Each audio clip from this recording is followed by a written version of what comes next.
Welcome. In this video, I will guide you through the 10 essential things you need to do after unboxing your MacBook Pro M5. So the first step is, of course, the language selection and setup. So let's select the language and click next to proceed. Now select your region here. So find your country on the list if it's not automatically selected and click continue once again. And then the easiest way to set up your MacBook is by using your iPhone or an iPad, or by transferring data from Time Machine if you have it, from Windows PC, or if you want to set it up as new, select the last option. But I think the most convenient one, if you have an iPhone, is select the third option here, which is set up with iPhone or iPad. Then click continue, and after that you will see this notification on your iPhone that is nearby your MacBook.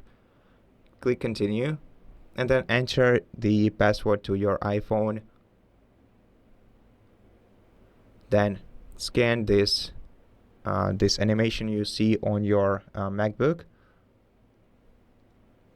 Then let's select the input source, the ABC one, then continue. Then you can adjust the accessibility features. We have vision, monitor, hearing, and cognitive. So if you need any of these, select it respectively and adjust it to your needs. Otherwise, you can click not now and proceed further. Then click continue to accept data in privacy, and then you'll be able to create a Mac account for your MacBook. So here enter your name, then your nickname, then your password, so the password to your MacBook. Then verify your password in the following field, and if you want to, you can also add a hint to your password. So I'm just gonna enter the entire password here, and then click continue to proceed. Okay, it can't contain my entire password for some reason. It could previously. I don't know why they added this warning. So let's click continue and wait until your account is created. And once it's done, hit the checkbox right here, agree to the license agreement, and wait until you are signed in. And then click continue once again to enable Find My feature, so you can easily locate your MacBook if it gets lost or stolen.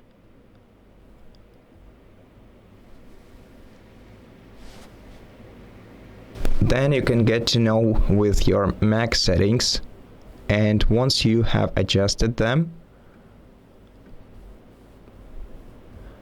to adjust them you have to click customize settings, and then go through each step. So for example, the analytics, if you'd like to share Mac analytics with Apple, then hit this checkbox, otherwise uncheck it, then click next. Then let's set up the screen time later, it's not as important. Then the Apple Intelligence, it's a very useful feature, and if you skip it here, don't worry, I'm gonna show you how to set it up later.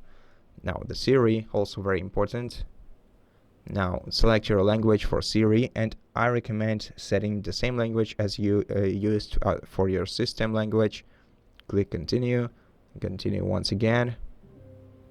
Okay, let's set up voice recognition later, but it's also very useful, although it doesn't come in handy for me as oftenly. But we can set up Siri's voice recognition later. Let's get to the following steps. Okay, so the Touch ID, which is one of the essential things to do, but let's set it up later too.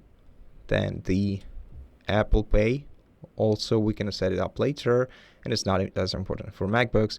Then select your style, so either the light mode or the auto selection of the mode, or the dark mode. So let's select auto, for example, then continue, and we are ready to start using our MacBook. And let's proceed to the following step. So the most essential things of all the things we have on our MacBook is update. So navigate to this Apple logo in the top left corner of the screen, open system settings, and then let me just quickly enable my magnifier so I can show you everything closer.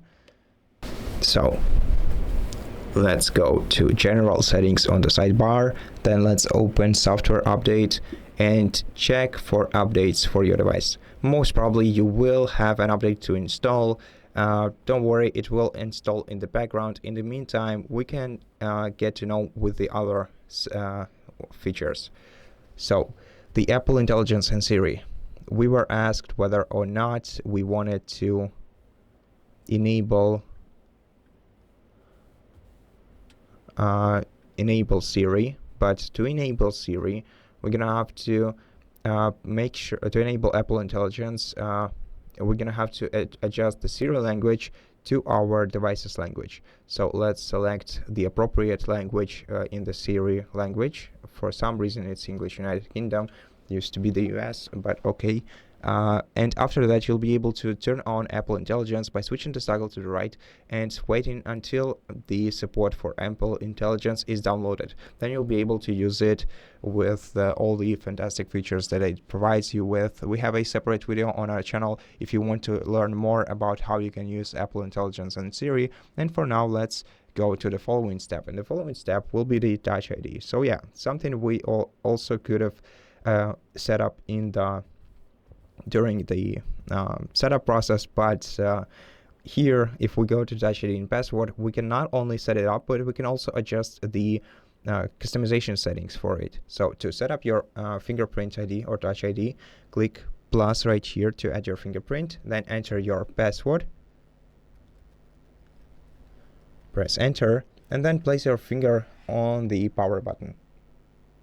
Then lift it and press it again until the pattern on your screen is filled with red color.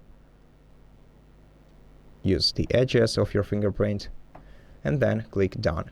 Then select what you want to do using your fingerprint. The essential feature is unlocking your Mac, of course, but we can also use it for Apple Pay or for making purchases in iTunes Store, App Store, and Apple Books, for autofilling passwords, and for faster user switching. To unlock your device using your fingerprint, just place it on the power button without even pressing it. And the next thing is customizing our device's appearance. So to do that, we're gonna have to go to the appearance menu on the sidebar of the settings. Here we can not only change the mode of our device, but we can also switch between clear and tinted versions of the liquid glass. We can adjust the theme color. We can change the text highlight color. We can adjust the icon widget and style, icon and widget styles, and we can also change the folder color, the sidebar icon size, and we can also tint window background with the wallpaper color. So basically, we have all the customization features in this one menu, and this will help you make your Mac truly your own. Now the next thing is the spotlight. So one of the first features that you'll be using whenever you start working with your MacBook is the spotlight. Now the spotlight can be activated by either clicking this magnifier icon in the top right corner of the screen, but it's not as convenient as just pressing the combination of Command spacebar, which will also open the spotlight search. Then let's click continue. And not only can we search for anything using Spotlight, so not only on our computer, not only the system settings, but also through the websites, and we can also find videos on YouTube. We can search through our applications, etc., etc. So basically, we can search for anything using Spotlight. Besides, a very useful feature is calculator, which is built in, so we can perform some simple equations here. Then we can also convert currencies and values.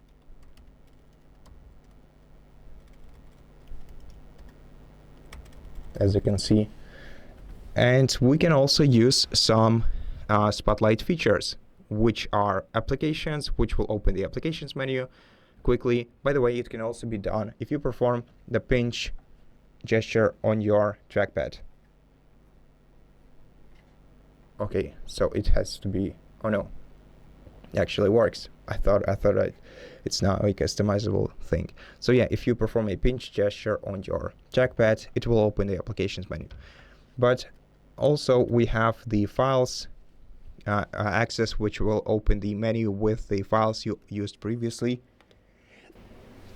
And we also have the quick actions menu, where you can perform many different quick actions, and you can also add quick keys for these actions, for example SM for send messages, and then you'll easily be able to find your quick message by simply entering SM, and then you'll get your send message to recipients, and you'll be able to adjust this message however you like. Now, the last option we have here is the clipboard, and it's the clipboard history of your MacBook. So all you have to do is allow the clipboard to use your clipboard history. Then you can copy anything on your device and you will see it in the clipboard history right here. Now all of these features have their shortcuts. So once you press Command spacebar to open the Spotlight, you can use Command 1 to open Applications menu, Command 2 to open Files menu, Command 3 to open Actions, and Command 4 for the clipboard. And that's it. Now the next thing is the control center, which is also one of the most important parts of your MacBook.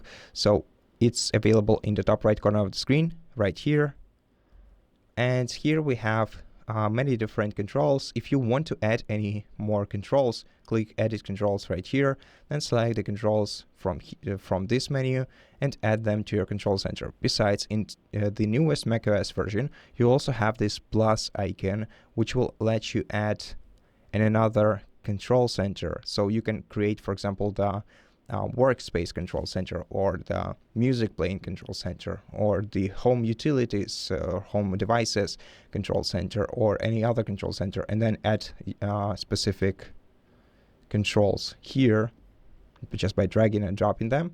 And then you will have this as a separate control center on your home bar at the top of your screen,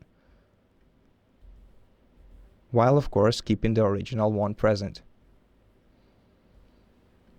Now the next thing that I wanted to show you is the dock. So the dock is located at the bottom of your screen, and the dock is adjustable. So by default, we have all the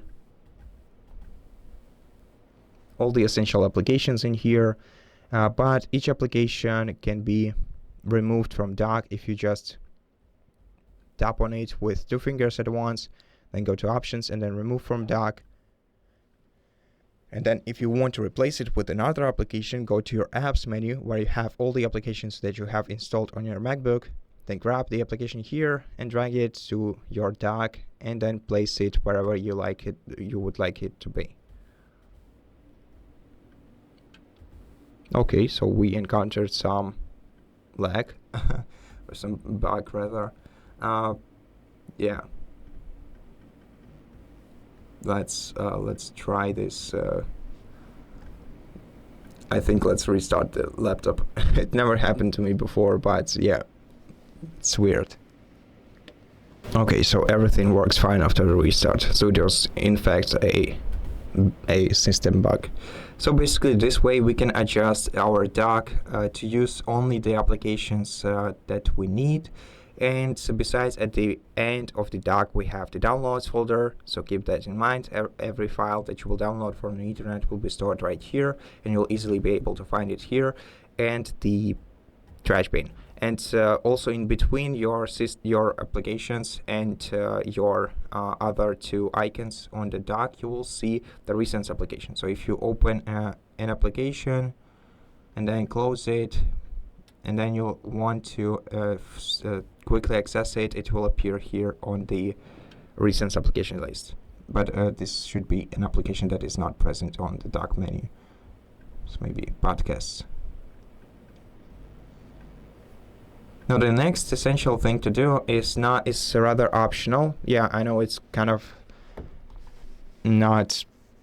doesn't make any sense. Like, how can an essential thing be optional? But the thing is that this thing is not essential for everyone.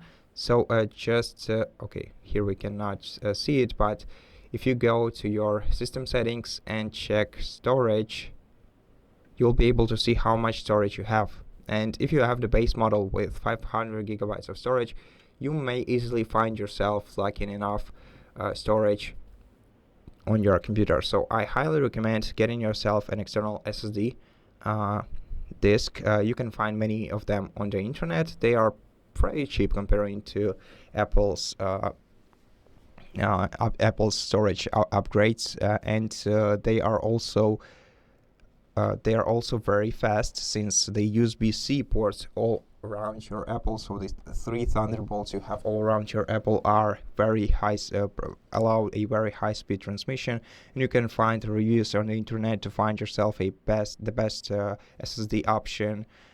So just connect it to one of your Thunderbolt ports, and if you want to make this SSD a part of your MacBook, then you're gonna have to press Command Spacebar to open Spotlight and search for the disk utility.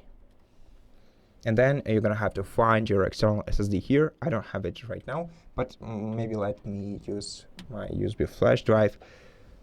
Yeah, you're gonna have to allow the accessory to connect to your MacBook, and then you'll be able to see it in here. Now, what you're gonna have to do is tap Erase icon after you have selected your USB flash drive, then enter the custom name for it and format it. If you want to use it for Apple as only with your MacBook or only with MacBooks, basically select APFS. And if you want it to be an external storage or a storage for a backup, select exFAT. In my case, I'm gonna select exFAT, and I'm going to call this USB flash drive backup. But if you want to use your SSD as a part of your system, then use APFS. Now, the next thing is the backup. This is why I'm formatting this device to an exFAT, and that is why I've basically named it this way. Now, to create a backup, since we have adjusted our system, customized it, etc., we have to go to System Settings, and then to create our first backup, go to General on the sidebar, then scroll down the General settings until you find Time Machine in here. Select this option and then click Add Backup Disk. Now, preferably use a much bigger storage for your backup.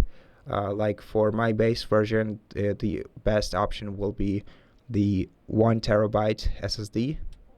But I think if you have less, it will still be okay. It's just that you will see this message: this is not recommended for backups.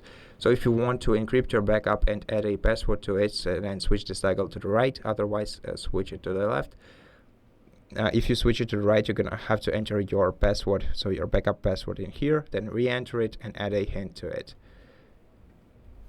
And then we're gonna have to select the disk usage limit. So if you don't want to limit, select none, otherwise select custom and adjust the limit to your needs. Then click done, and then wait until the backup is prepared, and after a short while your backup will be ready. And that's the 10 essential things to do after you unbox your MacBook. You can also check the 20 top tricks for your MacBook video on our channel, or get to know with other videos that will help you get to know your new device in no time. So thank you so much for watching this video. If it helped you, please consider subscribing to our channel, leave us a like in the comment below, and I'll see you in the next one.